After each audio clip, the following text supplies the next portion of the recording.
છોટાઉદેપુર પોલીસની મોટી કાર્યવાહી, દારૂ સાથે 2 આરોપી ઝડપાયા।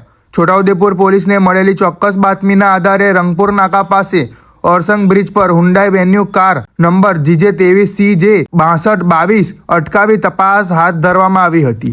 તપાસ દરમિયાન કારમાંથી ભારતીય બનાવટનો વિદેશી દારૂ અને બિયરના કુલ 1740 બોટલ ટીન કિંમત ₹3,94,068 મળી આવ્યા હતા। પોલીસે દારૂની હેરાફેરીમાં ઉપયોગમાં લેવાયેલી વેન્યુ કાર ₹9 લાખ તથા એક મોબાઈલ ₹5,000 સહિત કુલ ₹12,99,068નો મુદ્દા માલ જપ્ત કર્યો છે।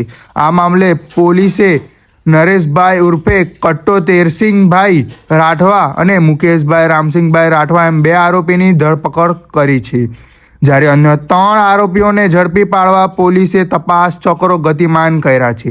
છોટાઉદેપુર પોલીસ સ્ટેશનમાં પ્રોહિબિશન એક્ટ સહિતની કલમો હેઠળ ગુનો નોંધી કાયદેસરની કાર્યવાહી હાથ ધરવામાં આવી છે। રિપોર્ટર શકીલ બલોચ દ્વારા છોટાઉદેપુર।